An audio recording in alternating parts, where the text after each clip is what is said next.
I'm just going to start out by telling you my story, at least a part of the story that is most important that brought me here today.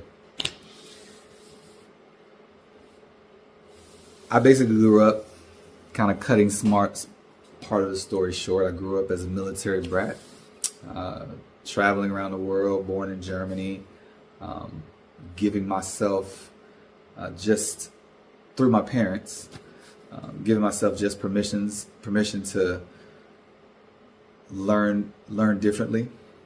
Also, I had a single mother for probably the most formative years. They always say 0 to 5 is probably the most formative as far as what you're supposed to be learning, and whether it's everything from the alphabet to your numbers and things like that, and getting a sense of the world. But then my mother met my father when I was 6, and they began to build a life together. And for me, just I lived in that. I lived in that military realm. They both were in the Army, and that was my life. It was a military brat.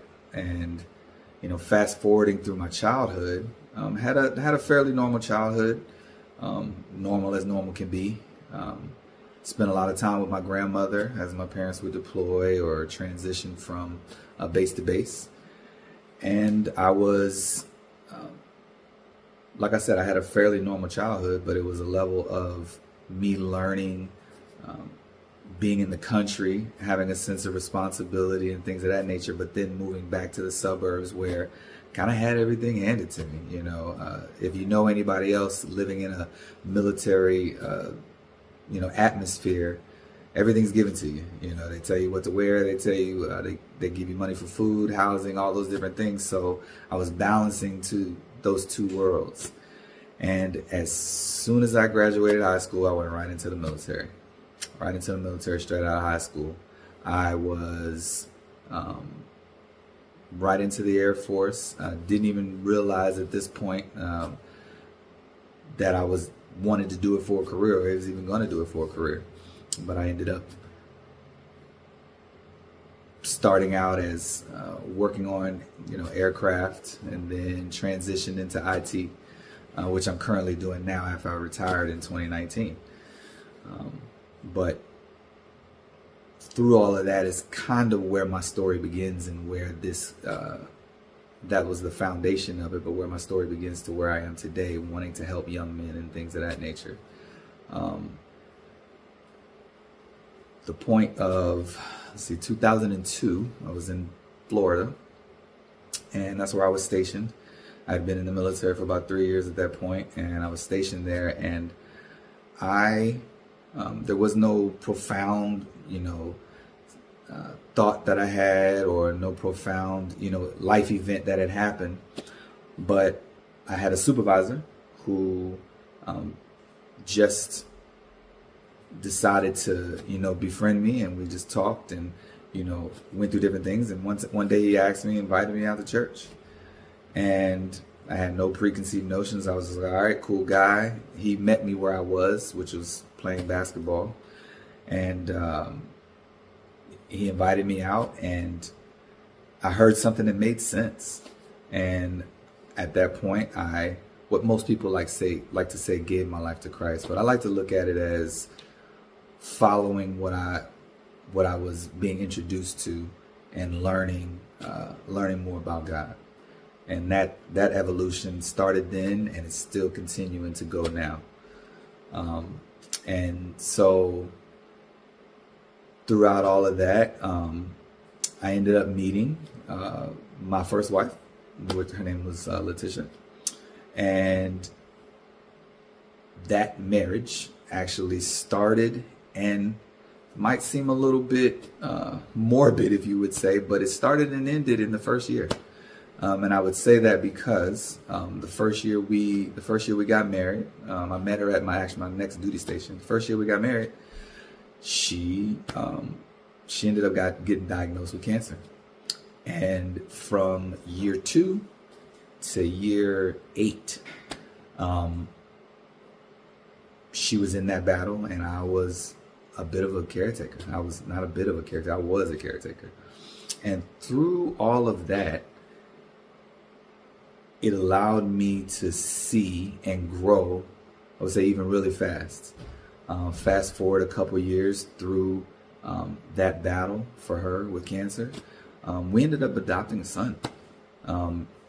And he was probably more than I wanted and or needed at the time, but I knew that there was a level of, God was showing me something within that. And fast forward a little bit more, maybe we'll get deeper into these stories as you guys get to know me, but fast forward a little bit more. She passed away in April 2015. And from that point on, through that level of tragedy and that level of trying to understand what was going on in my life, I had a 2-year-old son that I had to raise. And raising him, at that point, I was probably halfway through my military career. So there's so much going on at that point that I had to, even if I wanted to kind of, wallow in my sorrow or grieve for a longer period of time, I didn't have that ability. I had to, pick up. I had a, young son actually looking for me for guidance, trying to figure out, the world, him learning. We talked about that 0 to 5 formative years. So in that case in point, I had to really figure out the best life for him and my path forward. Right. So I am trying to continue my military career. That got stifled. Remember, that was an 8-year period. It got stifled because my focus was on her.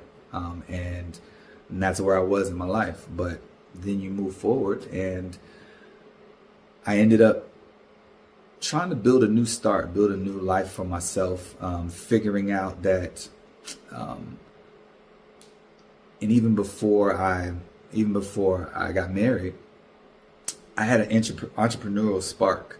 Didn't know where it was going to take me, where it was going to go. Again, that got put on hold, and then I felt like it opened the door again. So I, started reading more books, started diving back into things. I didn't have any specific direction, but I did know that that was something that I wanted to do. And the family spark came in me, wanting to build family. So I always knew I wanted to be married, stay married, because I felt like that was always the biggest building block for any society, any country, anything to be as fruitful and as great as it could be. So,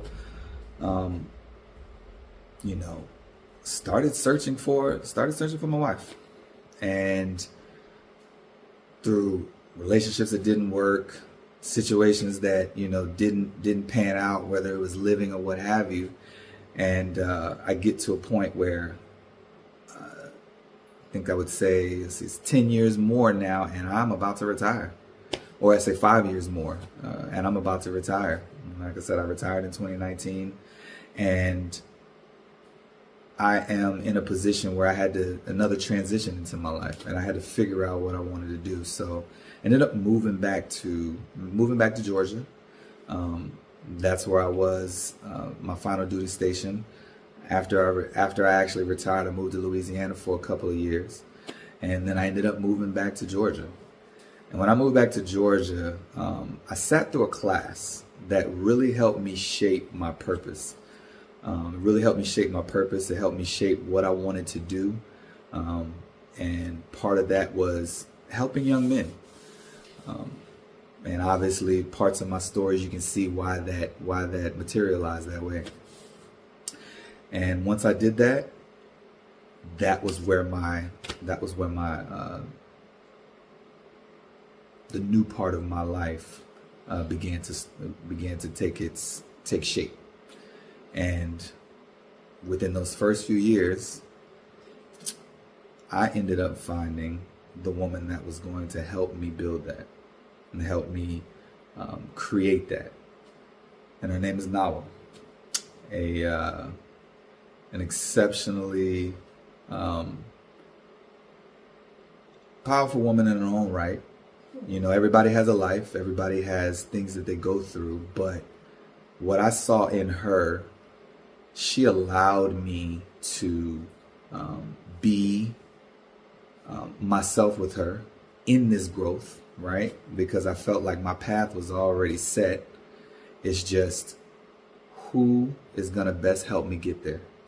And immediately, within 2 weeks, I knew that she was going to be my wife. And it might sound a little scary. You know, we're in this new age where men are like, oh my gosh, you know, you got to be careful with women. But when you're intentional, it makes for a better foundation when you're intentional. Asking the right questions, you're getting to know the person, get through the fluff right away. And again, I'm telling you these stories about, you know, my life being married and, you know, my son and all of these different things to let you know that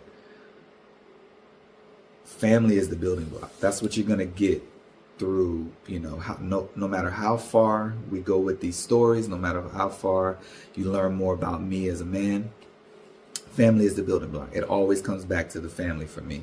You hear some people say it always comes back to the money. It always comes back to, you know, your career. It always comes back to the women you date.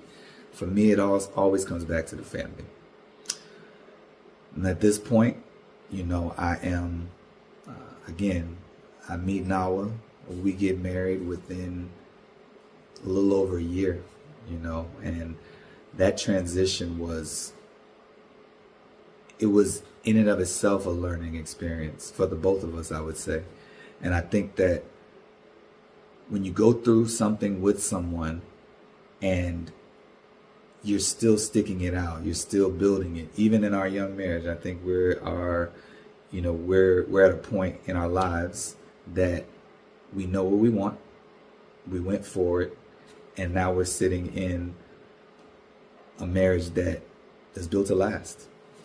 And I think that part of my journey, that part of my story is what you guys will see moving forward. There's a lot more to me, a lot more things. This is the roughest draft that you'll get, but this is me. And you'll learn more about, keep this in your mind, the academy that I want to build and who I want to reach. You'll get more about that as we move forward. So thank you for listening at this point, and stay tuned.